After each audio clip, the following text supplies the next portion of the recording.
I drove 3 hours to buy a dresser full of panties. I won it via an auction for $120. I was definitely taken by surprise when I found an entire drawer full of undies and socks, some of which didn't look very clean. But I saw potential in this burled oak piece, so I sanitized it really well and got to work. I scraped off the old finish and I sanded and sanded and sanded some more. I used epoxy putty to repair the chip veneer and I re-glued some of the wood support. I installed new angled leg mounts and began applying painter's tape. Yup, you heard that right. I'm gonna paint using Fusion cast iron. I strategically painted to add a little bit of funk, including the tips of the new longer legs I'm about to install. I also mixed up a custom color to conceal the veneer repairs I made earlier. I then sealed it all up with matte water-based polyurethane. I decided to go with water-based over oil because I didn't want to darken the wood. And after a few coats of poly, the transformation was complete. Here's the before and here's the after. This one is definitely funky and I love it. The longer legs brought it from an awkward height of 24 inches to a standard dresser height of 31 inches, which truly made a difference. And don't worry, I did refinish the top shelf as well. This dresser was about to be victimized by a sad beige paint job. The previous owner had primed it and was ready to paint, but I convinced her to sell it to me instead for $120. I started off by removing the primer with a chemical stripper and a painter's tool. I used mineral spirits and steel wool to remove any of the residue, and then I began sanding with 120 grit. For the chip veneer, I applied some epoxy putty, and once it was dry, I sanded it down smooth. Since this was walnut veneer, I decided to finish it with an oil-based polyurethane. After the first coat, I noticed it brought out some of the remaining white primer that must have gotten stuck in the grain, so instead of starting from square one, I decided to apply a raw umber glaze, which did help a lot. The glaze did darken the walnut veneer, so I used a veneer paint kit to color match my epoxy repair. Then what felt like deja vu, I was back to applying a few coats of polyurethane to finish the transformation. Now here's the before and here's the after. I'm so glad I was able to intercept this dresser before it was painted. Now there's nothing wrong with painting, but this one just wasn't meant to be painted. Now, how much do I sell it for? My patient's name was Kent Coffey, and he was born around 1960. I paid him $200 to let me fix him. He had a history of smoking and neglect. In his 60 plus years, he never had a bath, so I fixed that with a good vinegar solution clean and some baking soda. I exfoliated him with a carbide scraper and 120 grit sandpaper. I used my multi-tool to get into all his little crevices, which revealed a lighter species of wood on his tapered legs. I moisturized with a few coats of wipe-on polyurethane, and I initially didn't touch the handles because I thought the poly would darken the drawer fronts to match. But the color was still so off, so I went to sand the handles and I immediately blew through the veneer. I decided to just go with it and embrace the contrast, but I definitely learned my lesson. I concealed his blemishes with a veneer paint kit and I vacuumed up all of the baking soda.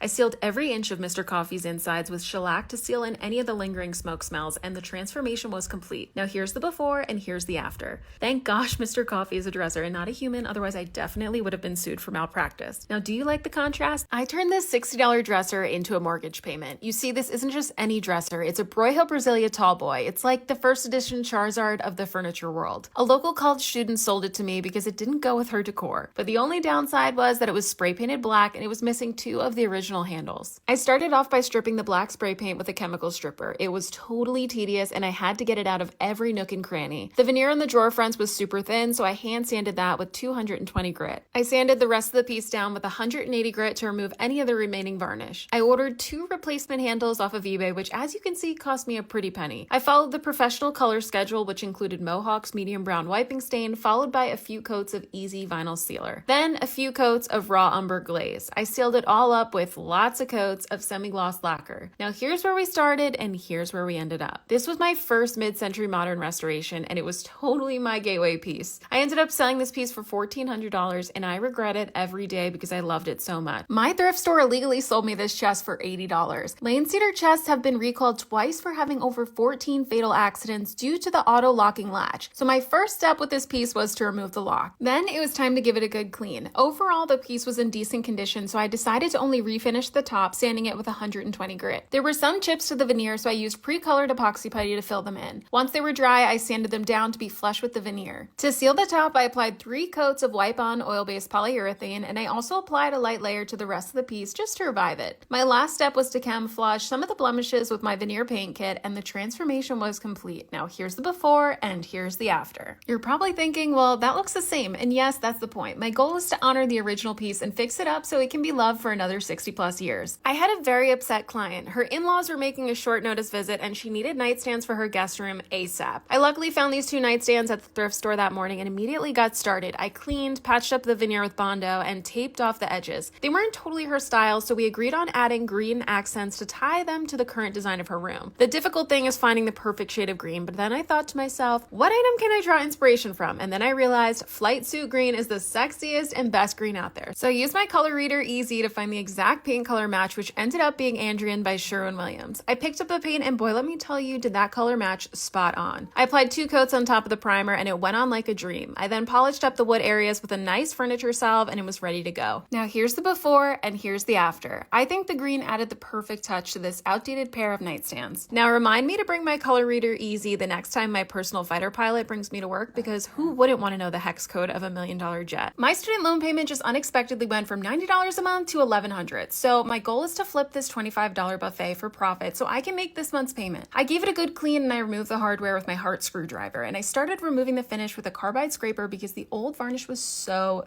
thick. Once I removed most of the varnish, I used my Hart orbital sander with 120 grit to remove anything I missed. I'm about to blow your mind with this pro tip, so listen carefully. I took my Hart drill driver and I put the screw leg in it like I would with the drill bit. I held 100 grit sandpaper in my hand and I let that baby work its magic. Each leg was sanded in less than 60 seconds. Pro tip number 2, always use a Hart multi-tool to sand all the hard to reach places. Next step might be controversial, but I decided to go with a tan wash using a 1:2 ratio of paint and water. I need this piece to sell fast so that I can pay my bills, so I'm catering to my local market, and that local market loves a good tan wash. Once that dried, I applied a water-based polyurethane to seal, because remember, if I were to use a typical oil finish, it would darken the wood, and we don't want that. So you're not going to be able to unsee this, but doesn't the original hardware look like a sad face? I decided to spray paint them black and switch up the placement. Now, as a reminder, here's where we started, and here's the final product. It's no longer a sad face, but a happy face instead, and I actually really enjoy the contrasting black hardware and tan wash maple. I audibly gasped when my uncle sent me a picture of this slatted mid-century modern bench that he had, and I immediately knew what it was, so I offered to refinish it on my trip home. With limited supplies, I made it happen somehow, using my battery-operated orbital sander and 120 grit sandpaper, working my way up to 180 and 220. Thankfully, the finish came off so easily. I didn't touch the legs of this piece because they were in good condition, so I was praying that this leftover stain would be a good match, and miraculously, it was. After the stain dried, I applied 3 coats of a wipe-on polyurethane, and I like to hand sand with a high-grit sandpaper between coats. Then the transformation was finally complete. Now here's the before and here's the after. I bought these nightstands at an estate sale for $50, and I was shocked to see an exact pair recently sold online for over $1,200. So it became my mission to restore them, and like a few people I've met in life, they look great from afar but had some real damage when I looked closer. To fix the damage, I used a lot of wood glue, clamps, and painter's tape, and while that dried, I used pre-colored epoxy putty to fill in the giant chunk missing. Once that cured, I sanded it down smooth. The most time-consuming part of this project was easily the hand sanding of the legs. I did use my orbital on both tiers of the tables using 120 grit and then 180 grit. To seal the tables, I applied many coats of satin lacquer. There was one little blemish that I covered up with my blend-all sticks, and I sealed that with lacquer as well. Now remember, here's the before and here's the after. You might think, well, they look the same. Yes, that is the point. They're ready for another 50+ years of use. Plus, I did leave some contrast, which I personally love.